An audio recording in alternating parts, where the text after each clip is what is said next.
Buenas noches. Esta es la última conexión webinar de este evento que hemos denominado WECMO Taller.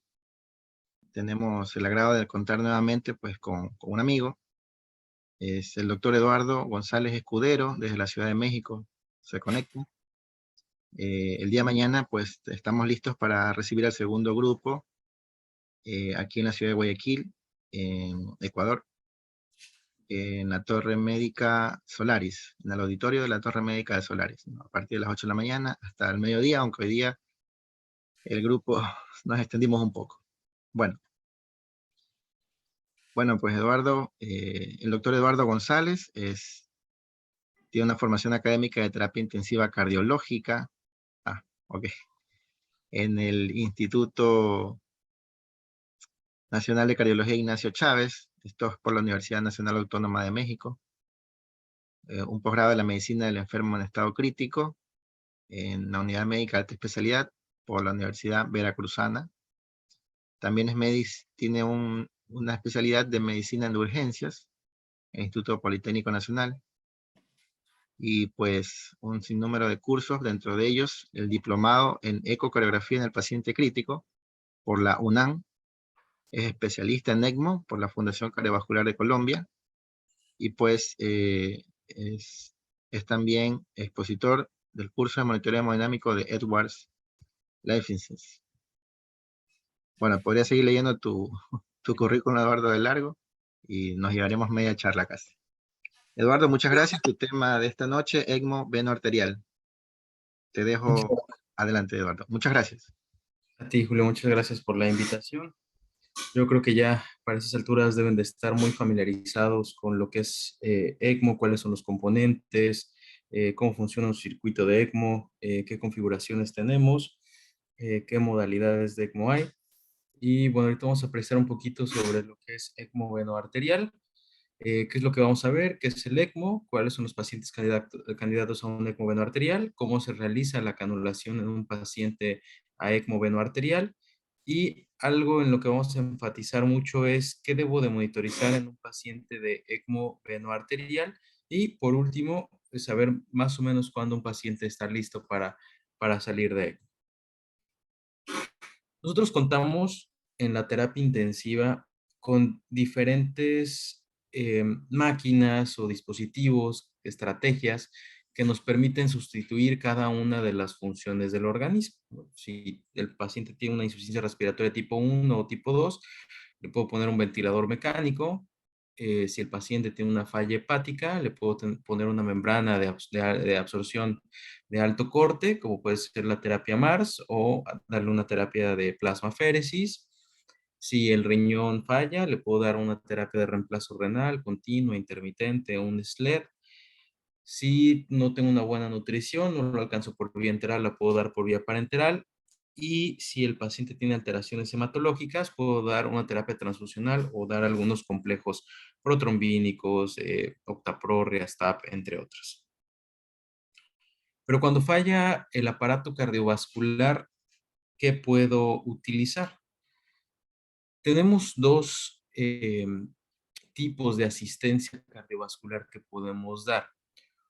Una es la asistencia circulatoria, en donde al paciente lo puedo conectar a un ECMO venoarterial, y aquí sí quiero hacer el énfasis que el ECMO no es un dispositivo de asistencia ventricular, al contrario, incrementa la poscarga del ventrículo izquierdo, pero es un dispositivo de asistencia circulatoria, o sea, que cuando el paciente tiene datos clínicos de hipoperfusión secundaria a una falla cardiovascular, yo puedo poner el ECMO para que empiece a mejorar la perfusión, y esto disminuya la progresión de la falla orgánica múltiple, aunque voy a tener el riesgo de dilatar el ventrículo izquierdo, sobre todo cuando hago canulaciones periféricas. Y para eso tenemos dos tipos, la central y la periférica. Central generalmente está limitado su uso a pacientes post-cardiotomía, o sea, pacientes post-cirugía cardiotorácica. Ya incluso la mayoría de los pacientes se prefiere una canulación periférica. Y contamos con dispositivos de asistencia ventricular, como puede ser el balón de contrapulsación aórtico, el Impella, el HeartMate, Centrimag, y yo puedo configurar algunos de ellos para dar una asistencia ventricular izquierda o una asistencia ventricular derecha. Aquí me gustaría no hacer la acotación de que yo puedo poner un ECMO venoarteriovenoso o un ECMO venovenoso con una extracción en la vena cava y entregar en la pulmonar, y ahí sí yo estaría utilizando un dispositivo de asistencia ventricular o estaría derivando el ventrículo derecho. Entonces, ¿en qué pacientes puedo utilizar ECMO? ECMO venovenoso en pacientes con síndrome de estrés respiratorio agudo severo, ECMO venoarterial en pacientes con choque cardiogénico, y también hablamos del ECMO SPR en pacientes en parada cardiorrespiratoria, sobre todo cuando es paro cardíaco presenciado intrahospitalario, ¿no? Seguramente ya vimos las limitantes del uso de ECMO en el paro extrahospitalario. El primer concepto que tenemos que tener claro cuando voy a conectar a un paciente ECMO es saber, ¿lo voy a conectar a qué? Ajá, o para qué voy a conectar a este paciente. Entonces, el paciente que tiene indicaciones, yo tengo que saber si lo voy a conectar como puente a recuperación, si yo espero que el corazón de ese paciente va a mejorar en corto tiempo. ECMO a trasplante es un paciente que yo ya sé que ese corazón no va a mejorar y lo estoy puenteando para que vaya a un trasplante cardíaco, o a un dispositivo de asistencia ventricular permanente. Y por último, sería un ECMO a decisión, es decir, yo no sé exactamente cómo va a ser la evolución clínica de este paciente y a lo mejor decido, bueno, le voy a dar 4 o 5 días de asistencia en ECMO venoarterial, y ahí decido si el paciente va a trasplante, va a un dispositivo de asistencia ventricular permanente, o si el paciente va a futilidad. Entonces, este es el concepto, saber que un paciente que tiene choque cardiogénico, las indicaciones que están un poco más estudiadas, es choque cardiogénico secundario a un infarto agudo al miocardio, secundario a una falla cardíaca izquierda o biventricular, por miocarditis, por una cardiomiopatía crónica, incluso pacientes con miocardiopatía séptica, si el paciente tiene FEBI menos de 25%, pudiera ser incluso una indicación de ECMO venoarterial. Si el paciente tiene un fallo al trasplante, falla ventricular derecho, tromboembolia pulmonar o un síndrome de bajo gasto postcardiotomía, serían algunas de las indicaciones más usadas para choque cardiogénico, y eso es de lo que hablamos. Si va a ser puente a trasplante, puente a recuperación, puente a un dispositivo de asistencia ventricular, y también existe el puente a decisión. Cada vez, esto lo aprendimos también mucho en las terapias de reemplazo renal, aunque todavía no lo tenemos muy claro de qué es mejor, si asistir al paciente de manera temprana o asistirlo de manera tardía. Generalmente, cuando lo asistimos de manera temprana a los pacientes, pudieran tener un mejor desenlace, pero podemos caer en el riesgo de conectar a un paciente que no requiera ser conectado a un dispositivo de asistencia, ¿no? Eso nos pasa con cualquier otro dispositivo de asistencia. Entonces, las guías actuales de choque cardiogénico con base a la sociedad canadiense clasifican el choque de A, B, C, D, E dependiendo de el deterioro, algo similar a lo que teníamos en los Intermax. Y actualmente la terapia ECMO nos los pone en un estadio C, que es un paciente que ya está requiriendo inotrópico, que está requiriendo vasopresor, que tiene datos clínicos de hipoperfusión, que a lo mejor yo creo o yo tengo una evolución hacia el deterioro. Muy probablemente no voy a alcanzar al paciente con estas estrategias convencionales, o poniéndole un dispositivo de asistencia ventricular básico, como podría ser el balón de contrapulsación, y a pesar de eso el paciente va deteriorando. Pues pudiera poner un ECMO incluso en un estadio C antes de que progrese o vaya hacia la falla orgánica múltiple. Ya cuando conectamos un paciente a ECMO con falla orgánica múltiple, probablemente ya pudiera ser esto muy tarde. Entonces hay que estar muy pendientes de los datos de hipotensión, de hipoperfusión, cuáles son los criterios de deterioro o considerar un choque refractario, para que antes de que tengamos una falla orgánica múltiple ya pensar que el paciente lo pudiéramos asistir de manera oportuna. Generalmente decimos que cuando el paciente está en crash and burn, ya tiene norepinefrina, dobutamina o levosimendan, y el paciente, a pesar de esto, la tendencia es al deterioro o la historia natural de la enfermedad va a progresar hacia el deterioro, pudiera decidir asistirlo de manera temprana. Vamos a hablar de otro caso clínico que tuvimos en el Instituto Nacional de Cardiología. Es un paciente que lo tenemos publicado aquí como un caso complejo en el ACC. Y bueno, es un paciente masculino, 31 años de edad, no tiene enfermedades crónico-degenerativas. El paciente ingresa con insuficiencia cardíaca aguda, NIHA 3, con dolor torácico atípico. Llega el paciente con disnea de reposo. Se le hace una ultrasonografía cardíaca, un ecocardiograma, y se identifica una FEBI inicial del 45%. El paciente con evolución al deterioro en las primeras 2 a 4 horas, con una disminución de la FEBI al 20%. Se realiza una coronografía, se pasa cateterismo al paciente, no hay lesiones coronarias significativas y se ve dilatado el ventrículo izquierdo, se hace una sospecha de miocarditis y el paciente tiene una evolución tórpida, rápida, en cuestión de 8 horas el paciente, a pesar de tener vasopresor, inotrópico, balón de contrapulsación, se tiene que intubar por insuficiencia circulatoria, por datos de dificultad respiratoria, datos clínicos de hipoperfusión, lactato elevado.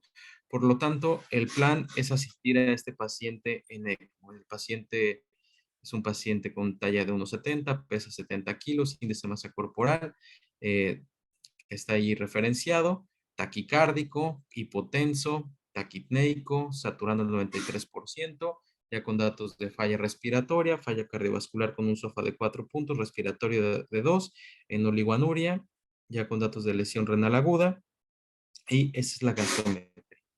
Y la primera pregunta es, ¿lo asistimos a ECMO o no lo asiste, o es un paciente que no sería candidato a ECMO? Pues para esto contamos con algunas escalas para ECMO venoarterial. Tenemos la escala SAFE, que evalúa lo que es el diagnóstico. Entre más puntaje tenga, es más favorable conectar al paciente a ECMO. Entre menos puntos tenga o sea negativo este puntaje, la sobrevida del paciente va a ser menor. Entonces siempre vamos a buscar tener el puntaje más alto. En este caso, en el diagnóstico, viene miocarditis, fibrilación ventricular o taquicardia ventricular refractaria, eh, post-trasplante, una cardiopatía congénita u otro diagnóstico. Los diagnósticos, la miocarditis en la mayoría de los casos suelen ser reversibles en cuestión de tiempo. Entonces, por eso le da un mayor puntaje, porque se espera que el puente de recuperación sea corto y la mayoría de los pacientes con el tratamiento va a revertir, al igual que la taquicardia ventricular o la fibrilación ventricular. Si se lleva un tratamiento de terapia eléctrica, ya sea cardioversión o una ablación, va a resolver y va a mejorar la función cardiovascular y va a ser relativamente sencillo retirar a ese paciente de pacientes con una cardiopatía congénita compleja, pues espera que la recuperación no sea pronta y que probablemente no recupere y por lo tanto da un puntaje negativo. Entre más joven sea el paciente, mayor probabilidad de sobrevida. Aquí también el peso, pacientes de bajo, los extremos, menos puntaje que un paciente que tiene un peso entre 65 y 89 kilogramos. Y también en relación al número de fallas orgánicas. Entre mayor número de fallas orgánicas tenga el paciente, pues menos probabilidad va a tener de salir de ECMO. Tenemos también los días o las horas de intubación, cómo se encuentra el ventilador, si estuvo en paro, la presión arterial diastólica, la presión de pulso. Entonces, si nosotros vemos a este joven de 31 años con una miocardiopatía por consumo de cocaína, que fue este artículo, entonces, ¿qué puntaje vamos a tener? Le vamos a dar 3 puntos por la miocardiopatía inducida por el abuso de cocaína. La edad le da 7 puntos, llevamos 10. el peso, el peso era de 95 kilos. Tenía ya falla renal inicial, le vamos a restar 3 puntos, menos de 10 horas con ventilación mecánica, le damos un puntaje de 0, presión pico normal o no está alta y una presión arterial diastólica mayor de 40 milímetros de mercurio, estaba en 40, ¿no? Mayor o igual a 40, estaba ahí border.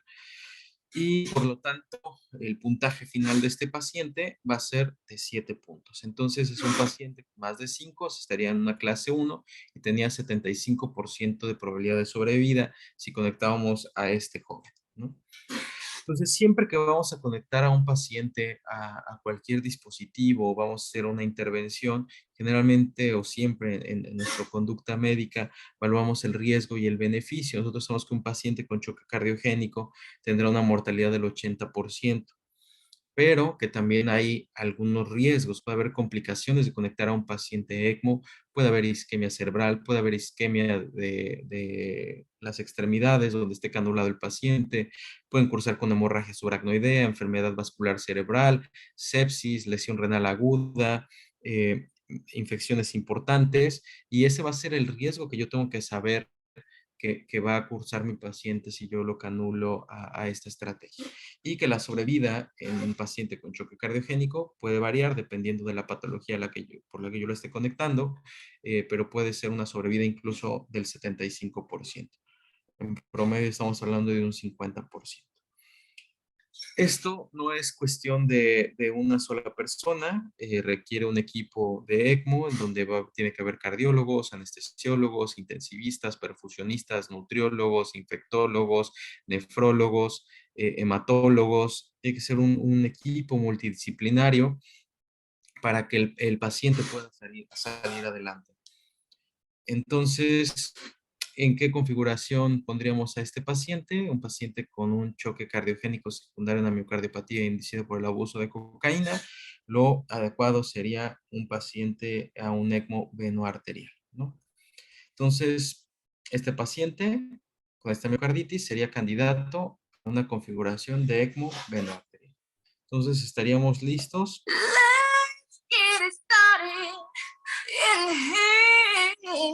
para conectar a este paciente, ¿no?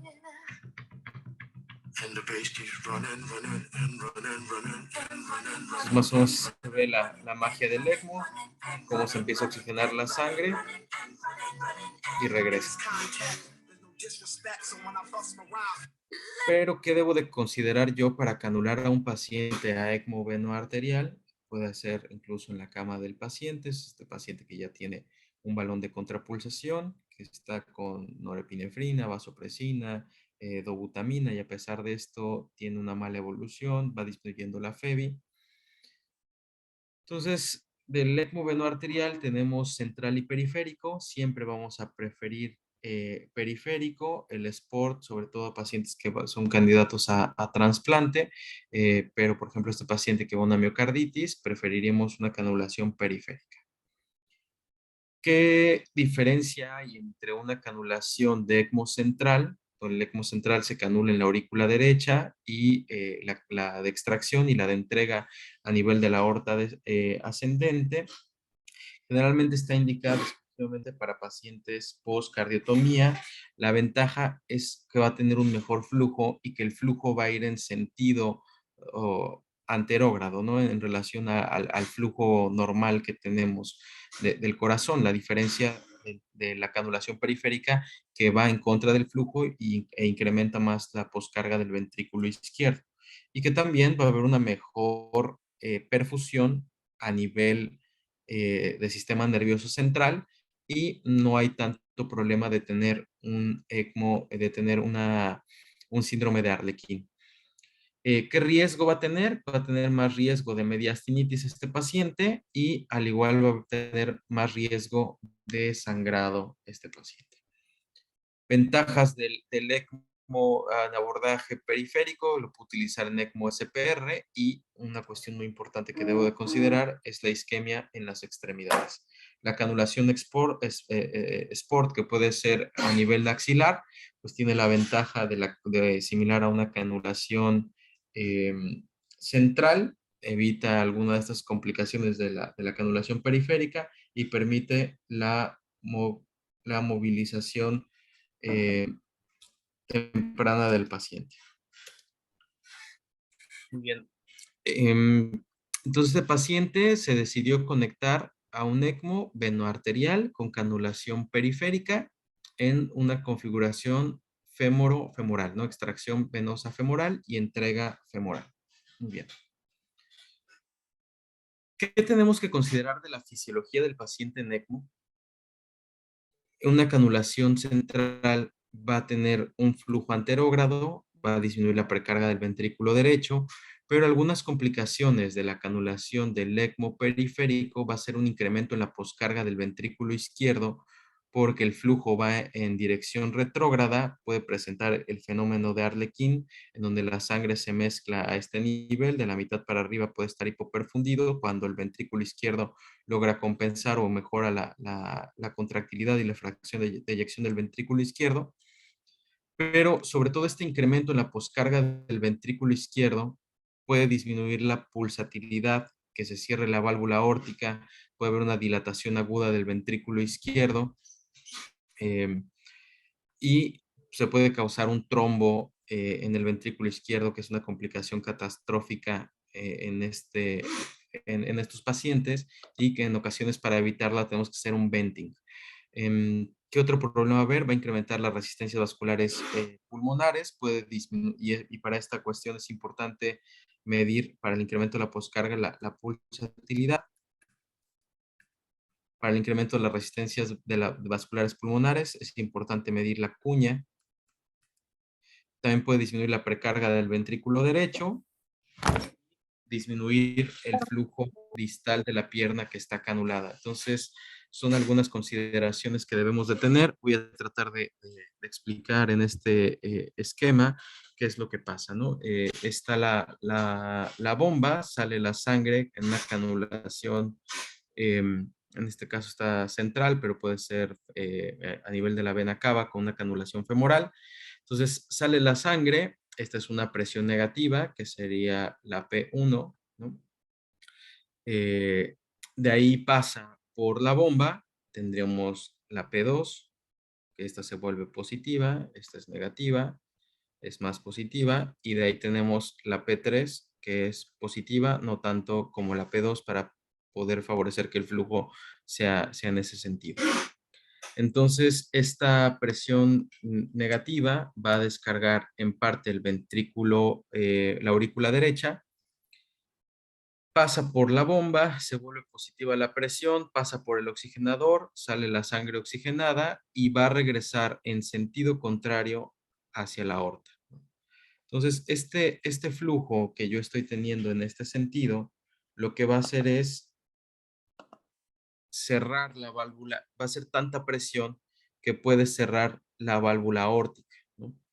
Entonces, algo que yo tengo que cuidar en estos pacientes es la pulsatilidad, y eso lo puedo ver de manera sencilla viendo la curva de la línea arterial. Si mi línea arterial se empieza a volver plana y pierde pulsatilidad, específicamente menos de 10 milímetros de mercurio de pulsatilidad, es un paciente que tiene el riesgo de que el volumen sistólico no se abra, y más bien la válvula aórtica no se abra porque el volumen sistólico no es efectivo, porque está incrementada la poscarga del ventrículo izquierdo, y si hay algún trombo, o más bien si se cierra totalmente, se trombose el ventrículo izquierdo. Como sabemos, en la dinámica de líquidos o de presiones, se va a modificar en sentido inverso. Entonces se va a incrementar la presión en el ventrículo izquierdo, en la aurícula izquierda, a nivel capilar pulmonar, y esto va a incrementar la poscarga del ventrículo derecho. Entonces, otra cuestión que es importante estar midiendo es a través de poner un catéter de flotación hacia la arteria pulmonar, ¿no? Ponerle un catéter de flotación para poder estar midiendo la cuña. Saber que cuñas arriba de 18, pues va a favorecer que ese paciente tenga edema agudo pulmonar, y es algo que tengo que estar monitorizando de manera constante. Entonces, en este grupo de pacientes sí se recomienda utilizar el catéter de flotación. Entonces, es importante saber que los bucles o nuestros bucles de presión-volumen en un paciente en ECMO venoarterial, donde normalmente tenemos un bucle así, en un paciente que entre más litros yo le ponga, va a perder pulsatilidad, va a disminuir el volumen sistólico de este paciente y va a tener riesgo de cerrar la válvula aórtica. Entonces, es muy importante estar checando la pulsatilidad, en la ecoscopía, ver que se esté abriendo la válvula aórtica, y es algo que tenemos que estar revisando de manera constante y saber que el ECMO no es un dispositivo de asistencia ventricular y que al contrario va a aumentar la poscarga del ventrículo izquierdo. Algunas estrategias que podemos utilizar para permitir la apertura de la válvula aórtica, una sería utilizar flujos bajos de ECMO, solamente lo suficiente para mantener una buena perfusión, poner algún inotrópico, ¿no? O poner un balón de contrapulsación.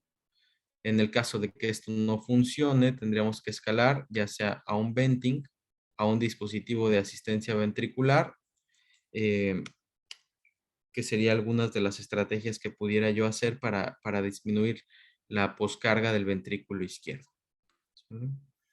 Entonces, estos son algunos de esto es un poquito de la fisiología o cómo se modifica la fisiología cardiovascular en pacientes con ECMO.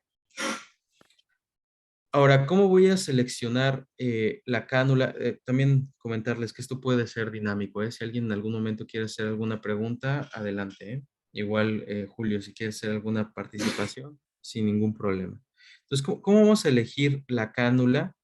La cánula venosa hay que tratar de poner una grande de un French alto que nos permita hacer buenas extracciones. En caso de que no podamos hacer una buena extracción en pacientes muy obesos, pudiéramos utilizar dos cánulas de extracción, como lo vimos en la clase de configuraciones de ECMO.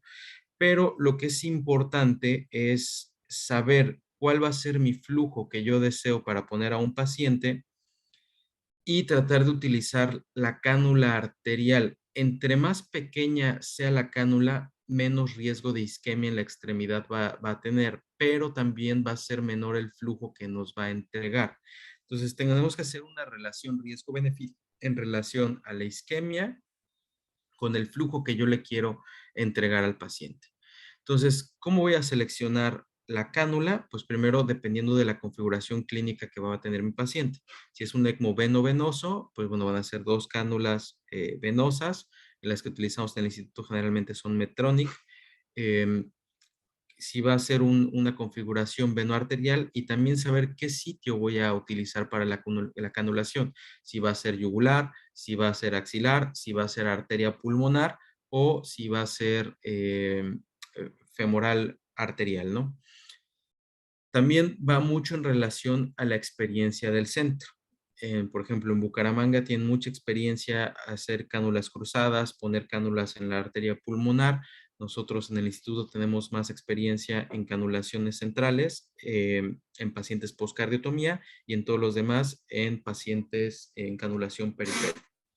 También va a depender mucho de la patología, si es un paciente que esperamos un ECMO corto o un ECMO prolongado, saber qué vasos vamos a canular y también la movilidad esperada. Ya vimos la configuración SPART, en donde puedo hacer una canulación yugular y axilar y va a permitir la movilidad del paciente, que es algo que se utiliza generalmente en pacientes que son candidatos a trasplante, ya sea post-transplantados o candidatos a trasplante, en donde es importante que el paciente mantenga una buena actividad. Entonces, la cánula, ¿qué acceso voy a hacer? El índice de masa corporal y qué flujo le quiero dar a mi paciente. En un ECMO venoarterial, generalmente vamos a dar un flujo de 50 a 70 mililitros por kilo. Entonces, si es un paciente que pesa 70 kilos, 7 por 5, 35, va a ser 3.5 litros minuto a 7 por 7, 4.9. Entonces, yo necesitaría una cánula venosa que me permita sacar alrededor de 4.5 litros, que estaría entre una cánula 26 y una cánula 28 y una cánula arterial que me permita entregar la misma cantidad. Entonces, aquí es donde yo tengo que saber qué número de cánula voy a utilizar. La tendencia actual es utilizar cánulas de French pequeño. em, no, a veces no vamos a flujos tan altos, con un flujo de 2.5, 3 litros, si se alcanza a perfundir el paciente es suficiente. ¿Sí? Una forma es, hay una aplicación en el celular que se llama ECMO Calculator. Podemos agarrar esa calculadora. Aquí nos permite calcular algunos índices como el SAVE para ECMO venoarterial, el RES para ECMO venovenoso, el Piper o el PrEP score para pacientes pediátricos, calcular el índice de masa corporal. em, para eso se calcula más o menos cuál va a ser el flujo que va a requerir este paciente y también nosotros podemos poner con base al peso del paciente qué tipo de cánula vamos a necesitar. Por ejemplo, en este paciente que es un hombre gaito, ¿no? De unos 70, que pesa 70 kilos, va a requerir aproximadamente un flujo de 4.5. Entonces, aquí me dice, si vas a canular en el cuello, venoso, vas a requerir una cánula 23, arterial una 21. Si vas a canular femoral, se requiere una femoral 27, que fue lo que vimos en la diapositiva anterior, y arterial 21. Si no respetamos esta parte y ponemos cánulas, por ejemplo, venosas de extracción más pequeñas, algo con lo que vamos a lidiar va a ser con una P1 o una presión de extracción alta, y eso significa más riesgo de hemólisis, ¿no? O va a ser una complicación esperada, que esté haciendo kinking, a lo mejor confundamos esta parte de por qué está teniendo una P1 alta, pasemos volumen de manera innecesaria. Entonces, son algunas cuestiones, además de que quede bien puesta la cánula, también el diámetro. Y en la cuestión de la entrega, si yo ocupo cánulas arteriales muy gruesas, más riesgo de isquemia. Y aquí viene cuáles utilizaría si voy a utilizar una canulación venosa. Entonces, en este caso clínico que llevamos, es un paciente de 31 años con una miocardiopatía inducida por cocaína, que hizo una miocarditis fulminante con deterioro clínico. Entonces ya sabemos, lo vamos a conectar a un ECMO en una configuración venoarterial periférico porque disminuye las complicaciones de sangrado, de mediastinitis, de infecciones. Decidimos, como es un ECMO que esperamos corto, que va a ser de más o menos de 4 a 7 días, puedo canular fémoro-femoral. Voy a ocupar una cánula de extracción de 25 a 27 French y una cánula femoral de 21 a 19 French, y con eso, por el índice de masa corporal y por el tipo de cánulas que voy a utilizar, pudiera ser suficiente. ¿Cuál va a ser mi flujo objetivo? De 4.5, incluso 3.5, hasta 5 litros. Muy bien, ¿cómo va a ser la técnica de canulación? Decidimos que va a ser femoro-femoral, extracción femoral y entrega femoral.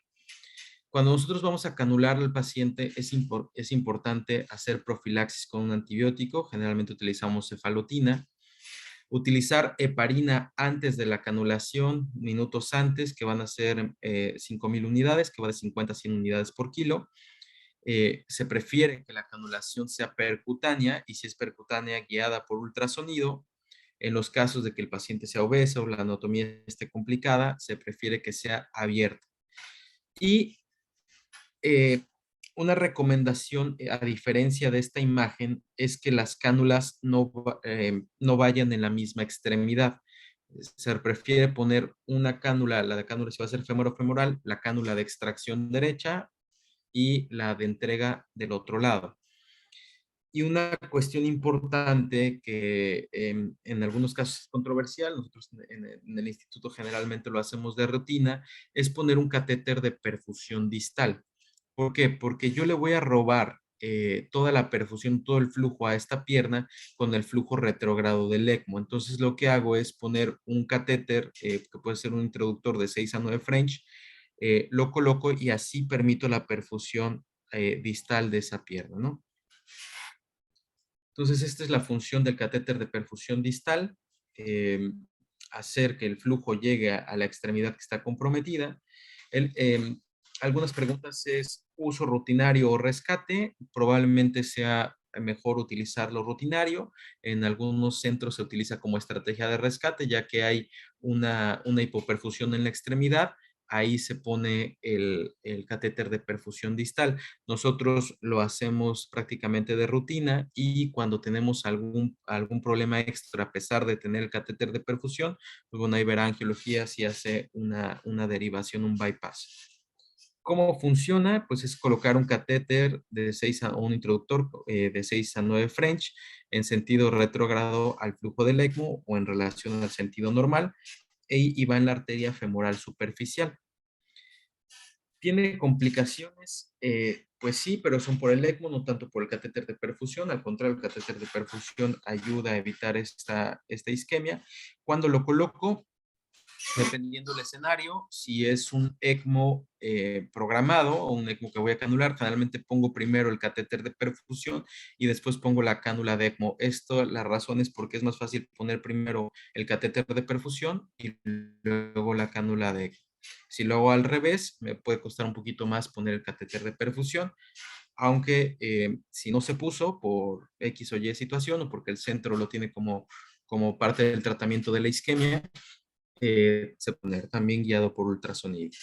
Pero si es un paciente en ECMO SPR, en paro cardíaco, pues bueno, se ponen las cánulas y ya en un segundo tiempo se puede poner el catéter de perfusión distal. Algunas situaciones de mayor riesgo de isquemia cuando la canulación se hace abierta, cuando pongo extracción y entrega en la misma pierna, le estoy robando todo el flujo arterial y venoso a esa pierna, cuando no se pone el catéter de perfusión distal o queda en medio y no se pone realmente distal. Entonces son algunas situaciones que yo puedo ocasionar, pero es importante que sepan que todo paciente con una cánula, independientemente que no se tengan estas situaciones, siempre tengo que estar sospechando en isquemia. Vamos a ver este video de cómo se hace una canulación de ECMO. This is a 25 French. This is how this is done. This is a 25 French venous cannula coming out of the package. It comes together with the dilator that is inserted through the cannula. There is no real locking of the dilator with the cannula. That is why the operator on the back needs to hold the cannula and the dilator. Entonces, esta parte es importante. Están las cánulas, es una cánula venosa. Lleva un introductor, el introductor va por dentro. Es importante saber que en esta parte del introductor no se fija, entonces generalmente, bueno, no generalmente, siempre tenemos que tener un auxiliar para que nos permita o nos facilite hacer una ligera presión aquí y no se salga la punta de la cánula. Entonces, esta parte es importante.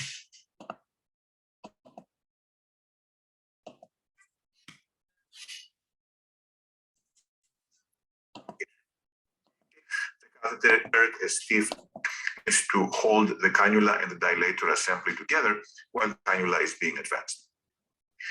We already had obtained venous access in this patient with a 6 French seat. The next step is to insert a stiff guide wire. Typically, a Landerquist or an Amplatz super stiff wire is used as it provides more support and facilitates. Entonces, aquí se pueden poner algunas guías que se prefieren son guías hidrofílicas de alto soporte, como puede ser una Super Stiff. Estas se consiguen cuando no las tenemos muy a la mano en la sala de hemodinamia, que son guías que se utilizan habitualmente. By using a diagnostic catheter like a TR4 in this case, the catheter is advanced under fluoroscopy all the way to the superior. Se puede hacer guiada por fluoroscopía o también por ultrasonido, ¿no? Entonces empezamos a pasar las guías. Y una recomendación importante también es tener un set de dilatadores, ¿no? Ya que tenemos la guía, vamos a empezar a pasar algunos dilatadores. Vamos a hacer una pequeña disección. Ahí estamos pasando los dilatadores. Los dilatadores siempre va a ser un número menos de la cánula que vamos a poner, ¿no? Si vamos a poner en este caso una cánula femoral 27, pues vamos a empezar a pasar dilatadores, ¿no? 19, 21, 23, 25. Y ya que pasamos el dilatador 25, ya después va la cánula 27. Entonces pasa la guía, va la guía con el dilatador. introducimos, se tiene que sostener esta parte que ya les había comentado. No olviden sostener el dilatador. Esta mano es muy importante. Vamos pasando la cánula femoral.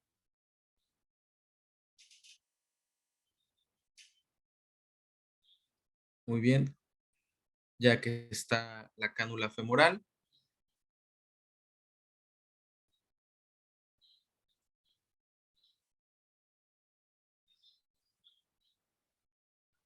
siempre hay que sostener de manera firme para no lesionar los tejidos, no rasgar el vaso.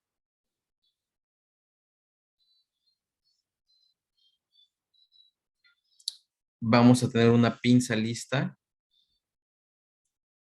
Entonces empezamos a sacar dilatador, nos da unas gotas de sangre, un chorrito de sangre y pinzamos, ¿no? Entonces más o menos así es como vamos a ver si lo hacemos guiado por fluoroscopía o por eco. Tenemos que ver que la cánula quede en el sitio, ¿no? Dependiendo de la configuración que vamos a tener.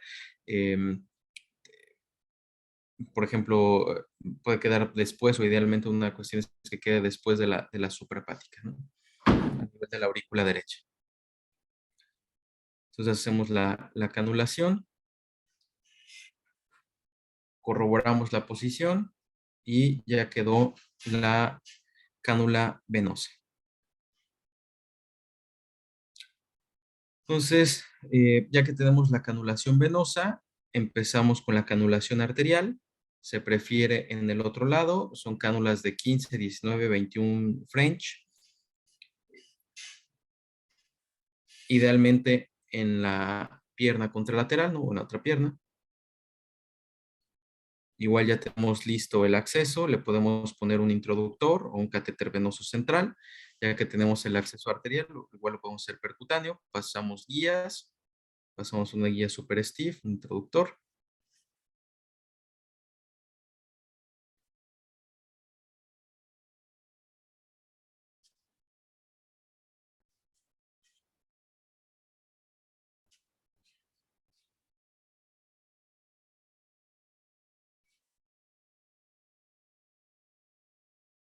Igual hacemos una arteriotomía, dilatamos, pasamos dilatador.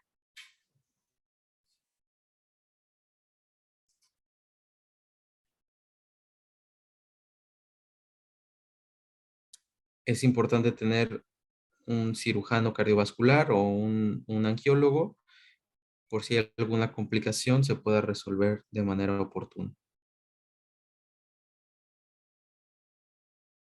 Sobre todo cuando se va iniciando en esta etapa. Entonces igual pasamos dilatadores.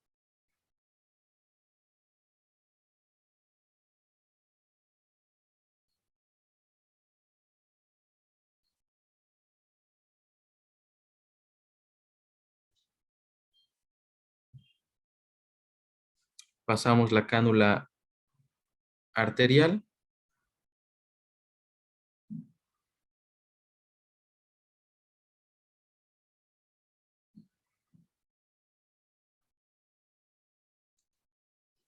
Siempre dando soporte.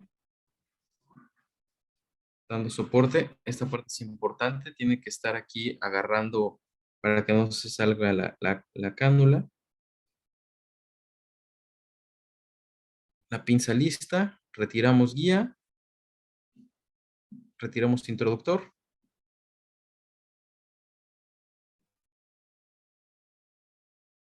Y pinzamos, ¿no? Entonces ya ahí quedó la canulación y ahora viene poner el circuito de eco.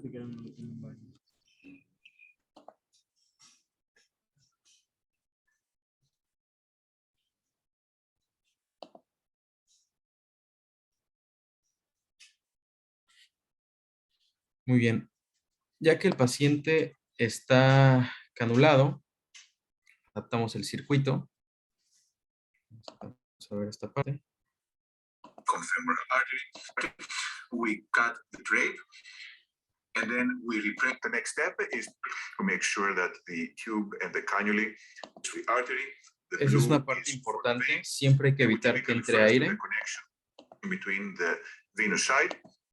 Entonces se conecta el lado venoso Siempre ver que la parte azul, que es la parte que va a extraer, que va antes de la bomba, estar echando agua para que no entre aire. Se ponen los clamps, se dejan los clamps. La arterial, igual mismo procedimiento, se llena de agua. Hay que permitir que esté bien purgado, que no tenga coágulo. Llenamos y conectamos. ¿Sale? Ya después aquí se ponen unos cinturones para evitar que esto se desprenda, ¿no? Ya que el paciente está bien conectado, que no hay riesgo de que se zafe, se disminuye ese riesgo, iniciamos la asistencia y al mismo tiempo que estamos iniciando la asistencia, despinzamos.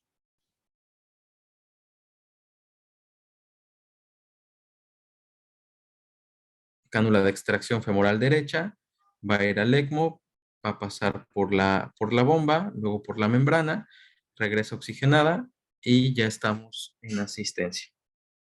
Cuando iniciamos la asistencia, generalmente el flujo de gases en el blender tiene que ir bajo para evitar remover CO2 muy rápido. Fijamos, otra cuestión importante es fijar, suturar bien las cánulas para evitar el riesgo de que se salga, ¿no? Entonces, en este caso clínico, llevamos que es un paciente que vamos a canular un ECMO venoarterial, periférico, femoral, venosa derecha de extracción, entrega femoral izquierda. El flujo objetivo va a ser de 3 a 5 litros.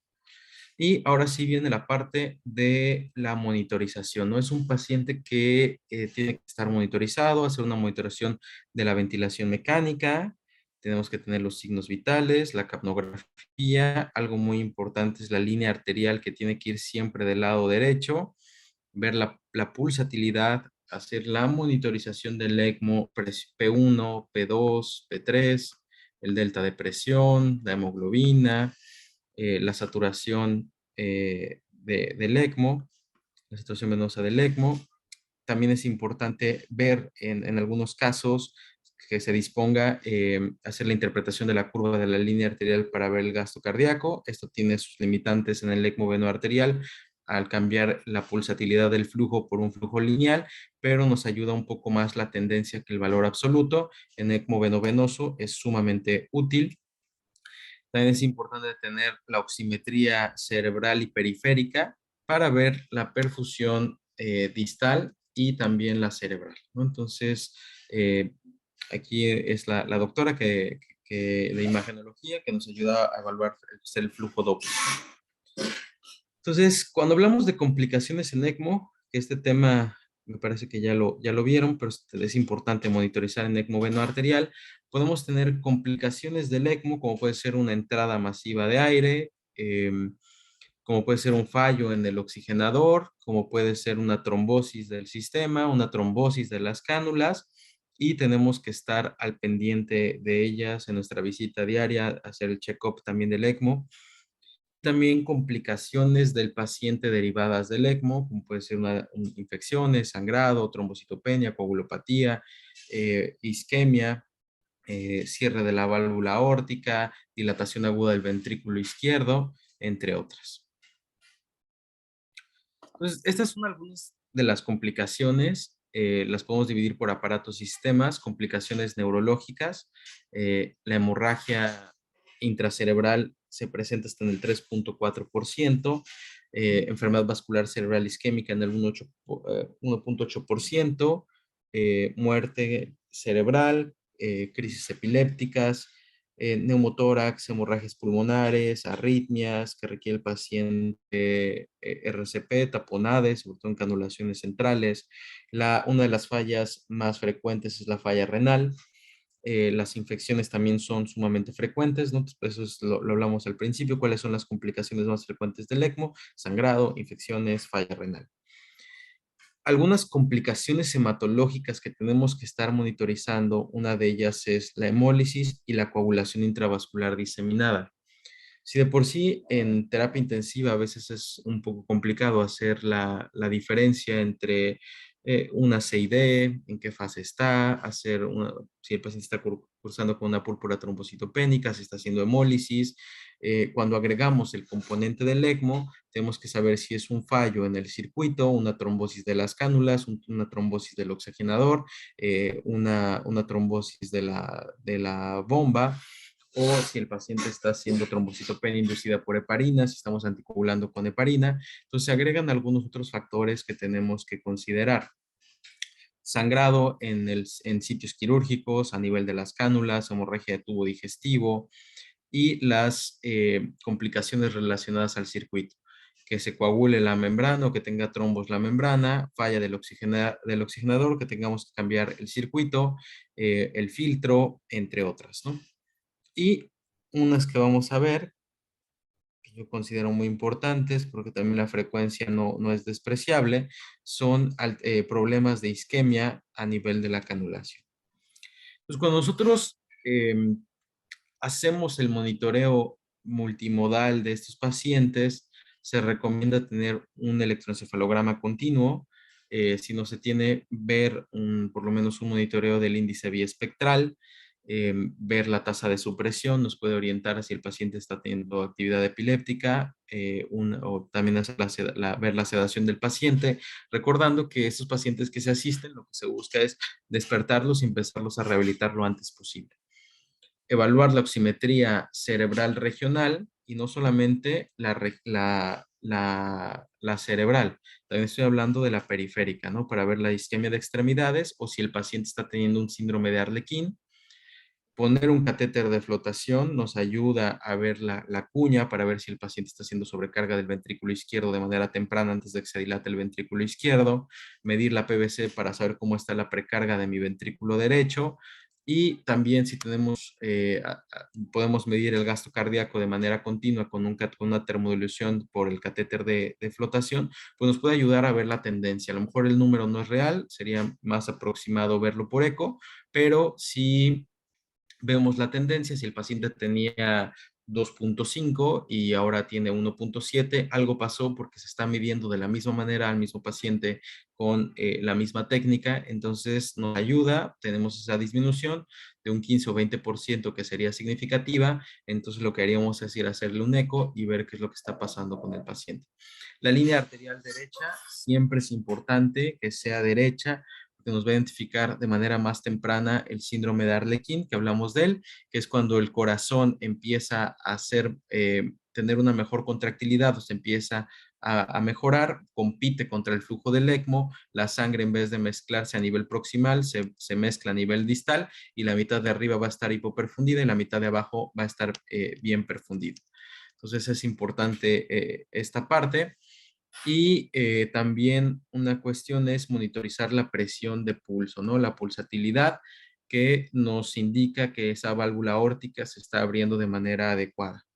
Y evaluar también todos los problemas que tenemos en el circuito. Se tiene que hacer el check-up diario por guardia del circuito.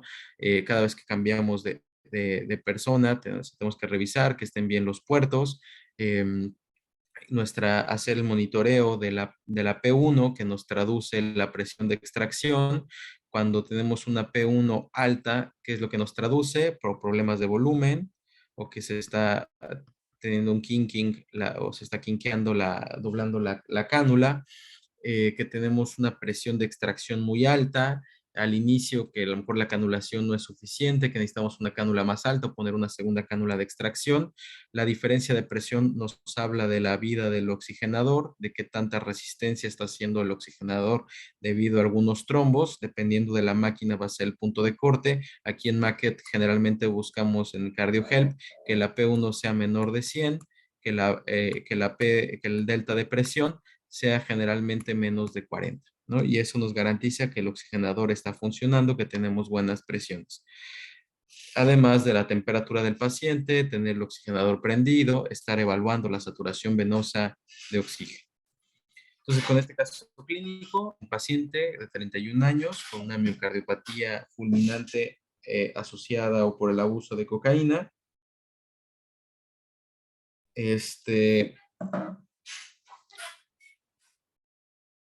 canulado femoral derecho, periférico, femoral derecho, femoral izquierdo, con un flujo objetivo de 4.5. ¿Cómo vamos a monitorizar al paciente? NIR central periférico, línea arterial derecha, un catéter de flotación. Algunos detractores del catéter de flotación podrán ocupar el argumento de que es muy invasivo, pues no veo algo más invasivo que tener una cánula de 27 French y de 21 French puestas en las piernas o una cardiotomía.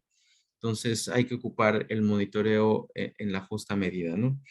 Y en el ECMO que vamos a monitorizar, la P1, la P2, la P3 y el delta de presión, que es la diferencia entre la presión 2 y la presión 3, antes y después del oxigenado. Algunas de las complicaciones que no queremos tener nunca son estas complicaciones isquémicas. Porque sabemos que ahí ya algo malo está pasando, ¿no? Y estas son algunas de las catástrofes en ECMO, que el paciente se puede ir bien, pero la peor complicación que podemos tener isquémica periférica es que el paciente termine en una amputación, ¿no? Una necrosis, se infecte. Entonces tenemos que diferenciar de cuando el paciente que estamos metiendo por un choque cardiogénico está hipoperfundido, sistémico, o sea, ambas extremidades, o cuando es exclusivamente la extremidad donde tenemos la cánula arterial. Entonces, ¿cuáles son algunas complicaciones al momento de la canulación? Que se perfore, sangrado, una disección arterial, isquemias, pseudoneurismas o algún émbolo. ¿Qué complicaciones o cuál es el porcentaje? Aquí está muy claro, ¿no? Que solamente es una extremidad la que está hipoperfundida. Del 10 al 70% pueden tener, de los pacientes que se canulan, pueden tener algún dato de isquemia. Esto depende de cómo se define isquemia. 12% termina en una fasciotomía y del 1 al 4% en amputación. También considerar que el balón de contrapulsación tiene un efecto protector de isquemia y en algunos centros se utiliza de manera rutinaria, además de que permite o favorece la apertura de la válvula aórtica. ¿Cuáles son la fisiopatología de la hipoperfusión? Pues que el paciente va a tener una vasoconstricción importante. Conforme vayamos asistiendo en ECMO, vamos a poder ir destetando o retirando los vasopresores. Puede haber una pérdida del flujo pulsátil. Entonces, al volverse lineal, eso también no contribuye a una buena perfusión. Éstasis venoso, oclusión arterial. Entonces, ¿cuáles son algunos factores que intervienen en la isquemia de la extremidad? Utilizar cánulas mayor de 20 French, que es el sexo femenino, jóvenes, que tengamos una presión arterial diastólica baja, la inestabilidad hemodinámica, eventos trombóticos, EPOC, asma, que tengamos pseudoneurismas y una canulación percutánea. Entonces, siempre tenemos que estar monitorizando, poner el catéter de perfusión distal, checando pulsos, llenado capilar, y esto lo podemos hacer de manera clínica con las 6P de Prats: palidez, pérdida de pulso, parestesias, pulsos, parálisis, alteraciones en la temperatura y dolor, ¿no? De pain. Estar evaluando el llenado capilar. Si contamos con un Doppler, ver que se pierde el flujo cuando incrementamos la presión a menos de 50, si es más de 50 es normal. Estar midiendo por Doppler pulsado la velocidad sistólica pico del flujo arterial periférico. El NIRS, cuando es menos de 40, es un dato de alarma. Si tenemos una disminución mayor al 25% del basal, o hay una diferencia derecho-izquierdo del 15% del sitio donde tiene la cánula o no, son datos que nos sugieren que puede haber isquemia y tendríamos que hacer alguna otra intervención para buscarlo de manera dirigida. Entonces aquí en esta tabla se resume qué debo de hacer yo por hora, ya sea la enfermera de cama, el especialista en ECMO o en algunos escenarios el radiólogo.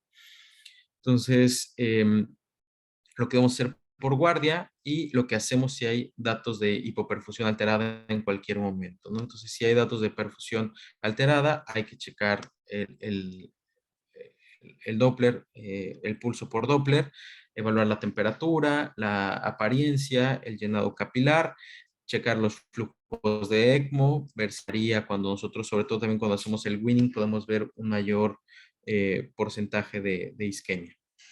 Checar otra cuestión importante que tiene que ser el especialista en ECMO es checar el catéter de perfusión distal, purgarlo, porque a veces se trombosan y se pierde ese flujo. Entonces es algo que también que tenemos que hacer en la rutina del circuito como ECMO especialistas.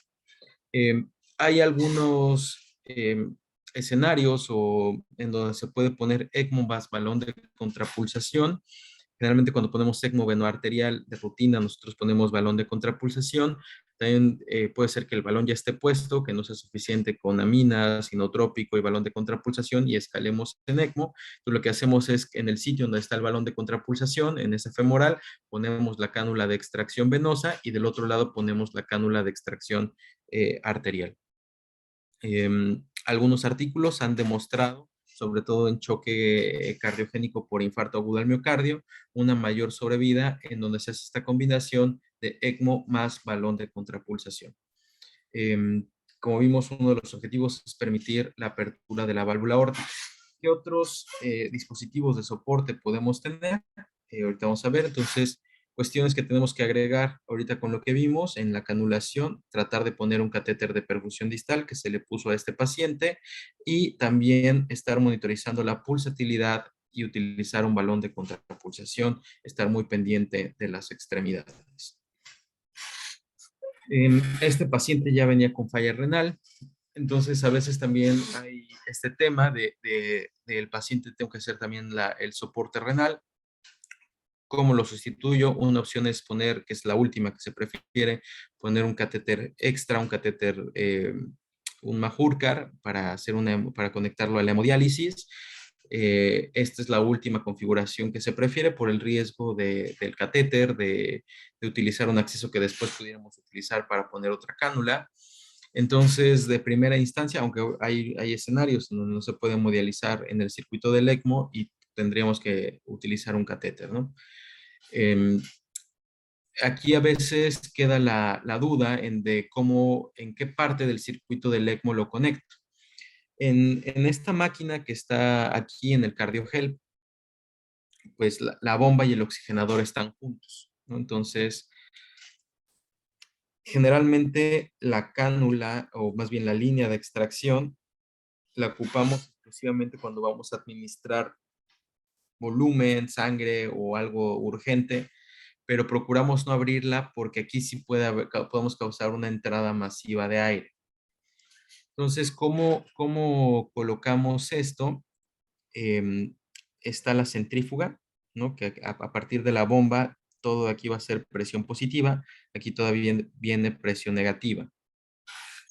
Si nosotros ponemos la extracción en la presión negativa del circuito del prisma, va a ser muy difícil que logremos extraer sangre. Entonces, lo que tenemos que hacer es, la que va a ir hacia el prisma tiene que ir en la postbomba, ¿sale? Entonces ponemos la postbomba, va al hemofiltro y puede ser que yo lo regrese prebomba, que desde mi punto de vista es una de las mejores configuraciones, porque obviamente con los cuidados y con el riesgo de causar una entrada masiva de aire si no se tiene cuidado, pero es importante que todo el equipo esté entrenado, porque extraemos en una presión negativa y nos mejora la vida media del filtro.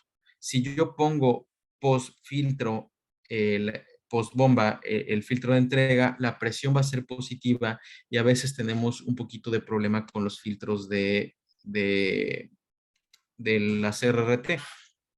¿Cuál es el tema con la CRRT de que se conecte de esta manera? Es que si estamos echando a perder filtros, se están saturando, son pacientes que tienen una hemólisis per se importante, que son pacientes que requieren en muchas ocasiones una terapia transfusional con varios paquetes globulares, entonces también consume y a veces nos distrae, ¿no? Si está perdiendo la hemoglobina por los recambios del filtro del prisma, o si realmente es la hemólisis del paciente. Entonces, la configuración que hemos utilizado es poner la cánula que va, más bien la línea que va hacia el filtro, postbomba, y la regresamos. ¿Cuál es uno de los problemas que pudiéramos tener aquí? Una mínima recirculación que realmente no es importante. ¿Por qué? Porque el flujo del ECMO va a 3 litros y el flujo del prisma va a 150 mililitros. Entonces, no es una recirculación importante.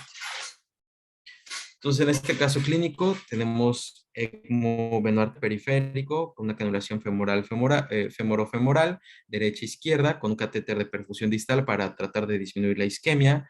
El flujo objetivo de 4.5 a 5, podemos empezar con 2, 3, lo que sea suficiente para perfundir, con eso nos quedamos. Vamos a hacer una monitorización multimodal con oximetría cerebral, periférica, línea arterial derecha, un catéter de flotación, hacer la monitorización clínica y por Doppler de las extremidades, la monitorización del ECMO, P1, P2, P3, delta de presión, muy importante, pulsatilidad. Podemos mejorar una estrategia antes de hacer un venting, es poner un balón de contrapulsación aórtica, y cuando utilizamos prisma, se prefiere que vaya en el circuito del ECMO. Como segunda opción, poner un catéter extra. Para el retiro de ECMO, podemos hacer por presión. Es importante estarnos aquí con el cirujano o con el angiólogo si es necesario reparar la arteria.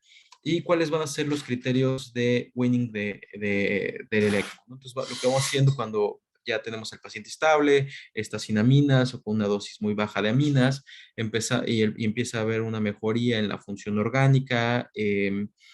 Lo que vamos haciendo es bajando el flujo de 0.5 a 1 litro por turno, cuando ya tenemos menos de 1.5 litros por minuto, y evaluamos la siguiente hemodinamia, ¿no? Tenemos una PVC menor de 15, una presión arterial media mayor de 65, sin aminas o con dosis bajas de aminas e inotrópico, una presión de pulso mayor de 30, que finalmente la presión de pulso nos traduce pulsatilidad, nos traduce volumen sistólico, nos traduce una mejoría del acortamiento y de la contracción del ventrículo izquierdo. Algunas determinantes ecocardiográficas, una fracción de eyección del ventrículo izquierdo mayor del 25%, que no está dilatado el ventrículo izquierdo ni el ventrículo derecho, no hay éstasis de sangre en el ventrículo izquierdo y que tenemos un ITB mayor a 10. Si tenemos esto, hacemos el weaning, podemos bajar el flujo y si es satisfactorio, procedemos a decanular al paciente. Lo dejamos a algún tiempo, de 1 a 4 horas, si está bien, decanulamos al paciente y listo. Si el paciente falla, pues bueno, seguimos la asistencia. En caso de que no sea posible retirar al paciente, ahí yo tendría que regresar al inicio de la plática. Lo conecté, puente de decisión, considero futilidad o un dispositivo de asistencia ventricular, o si era puente a trasplante, ¿no? En caso de que sea candidato a un trasplante como puente a decisión. Entonces, ¿qué evaluamos en el weaning del ECMO? FEBI, pulsatilidad, presión arterial media, ITB, mejoría clínica, que no tenga fallas orgánicas, y ahí podemos iniciar el weaning del ECMO venoarterial.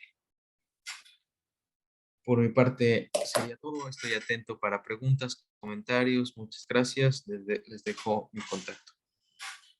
Gracias, Julio. Estoy pendiente por si hay alguna pregunta. Gracias, Eduardo.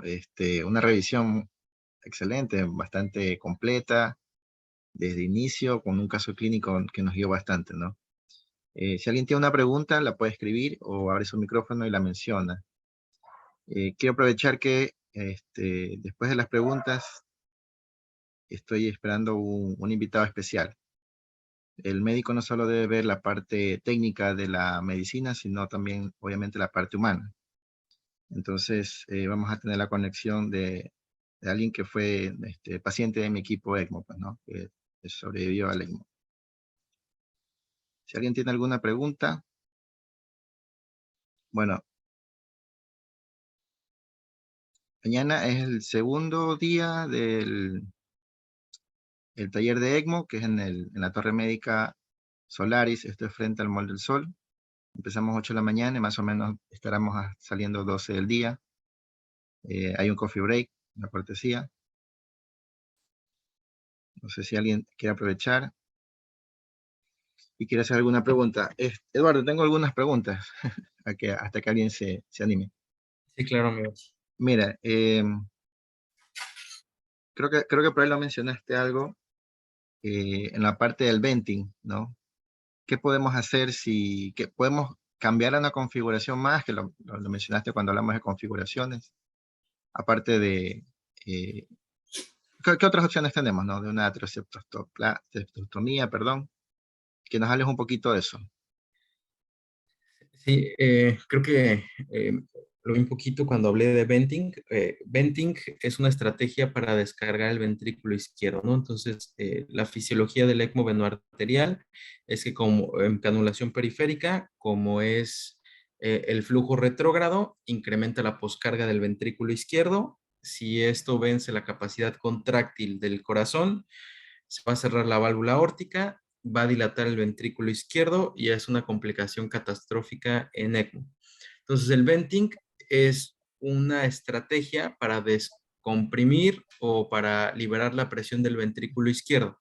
Entonces, la que más usamos, o bueno, la que está indicada en la mayoría de la literatura, es hacer una atrioseptostomía, es decir, picar el ventrículo y que la sangre pase del ventrículo izquierdo al ventrículo derecho y así se libera la presión del ventrículo izquierdo. Esto se puede hacer por vía intervencionismo o incluso hacerse en la sala de quirófano, ¿no? Es algo que tratamos de evitar, ¿no? El primer paso para tratar de descargar el ventrículo izquierdo es si el paciente no tiene inotrópico, pues lo más sencillo es poner un inotrópico. Ok. Algunos detractores de utilizar el inotrópico dicen, pero bueno, yo estoy poniendo ECMO para que el corazón descanse y tú le estás poniendo inotrópico y eso va a aumentar el consumo de oxígeno miocárdico, ¿no? La verdad es que no es tan importante este tema. Obviamente el beneficio de que abra la válvula aórtica versus que no abra, pues es mayor, aunque pongamos el inotrópico y aumentemos un poco el consumo de oxígeno miocárdico. Entonces, sería la primera estrategia si no lo tiene, ¿no? Puede ser levosimendan, dobutamina, el que ustedes utilicen, el que tengan disponible. De ahí sería poner un balón de contrapulsación, ¿no?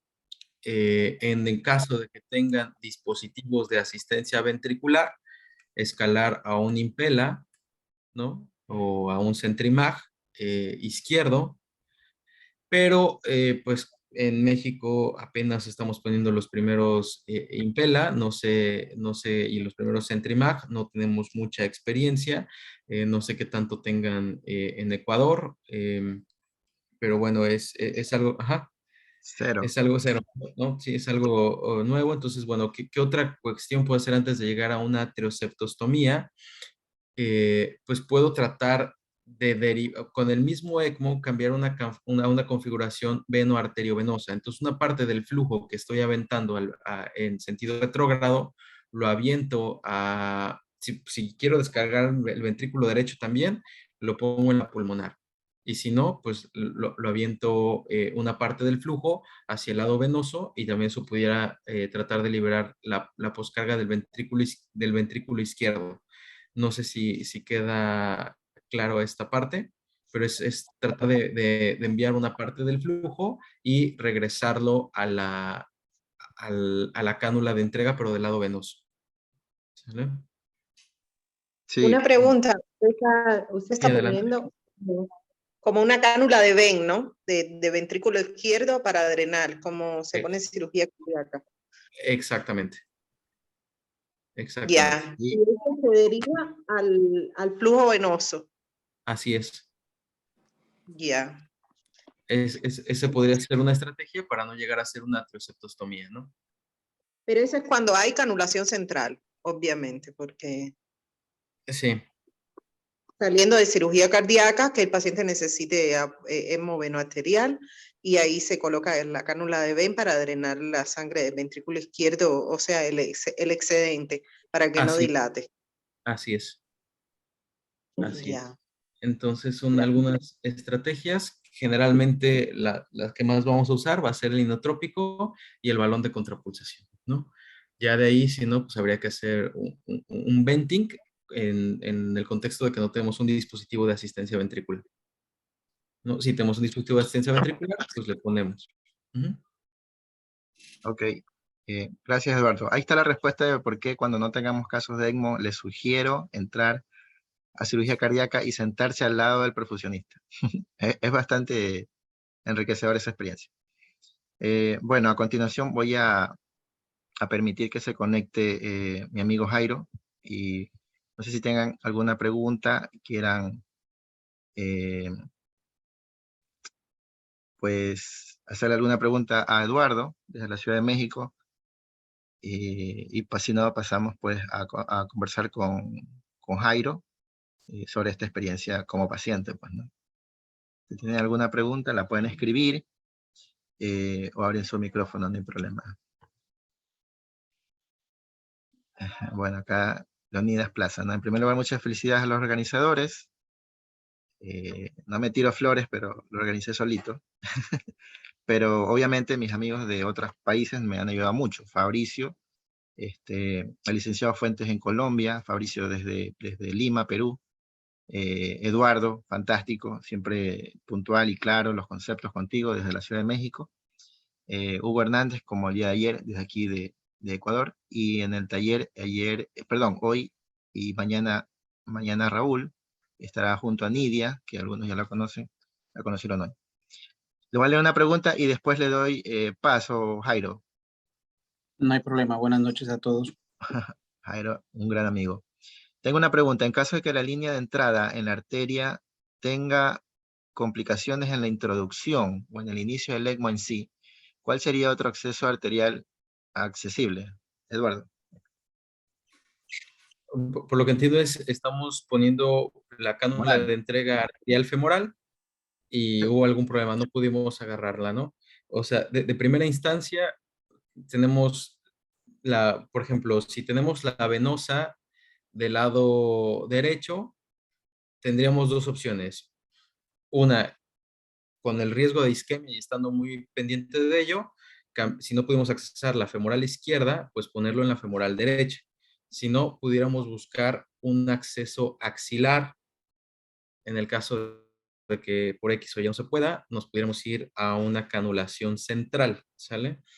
En el caso de que no se pueda, por ejemplo, la femoral izquierda, otra configuración que pudiéramos hacer es poner la femoral de entrega derecha y a lo mejor buscar una extracción yugular, ¿sale? O una extracción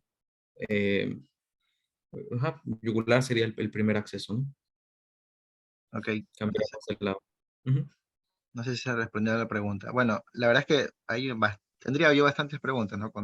Preguntarte esto que hablamos del ECMELA. Sé que por allá Arturo Garza ya, por ahí vi que colocó una foto del Impela en México. ¿Alguna pregunta la pueden escribir o abren su micrófono? Buenas noches, Jairo. Hola. Buenas noches. ¿Cómo está, doctor? Buenas noches a todos.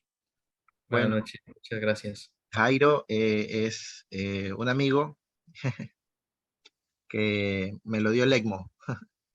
Jairo fue un paciente pues que ha permitido esta noche poder conversar con él sobre esta experiencia, y como lo dije hace un momento, que los médicos comprendamos que nos apasiona esto, ¿no? Nos apasiona el dispositivo, nos apasiona el uso de drogas, ser invasivo con el paciente, obviamente con la idea de dar lo mejor por el paciente, ¿no? Y a veces cuando uno habla con la familia, yo le suelo decir que uno se suma a la familia, es parte de ese equipo que apoya a que todo va a salir bien, que pues enfrentamos un escenario crítico y catastrófico.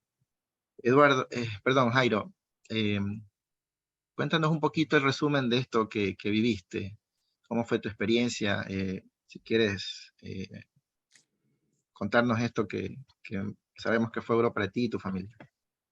Sí, justamente fue hace un año, 15 días ya, que tuvimos esta mala experiencia. Fui el tercero de mi familia que se infectó. Gracias a Dios, caí en el lugar que tenía que haber caído, con los profesionales, con los mejores en el momento que estaban practicando esta tecnología ECMO, porque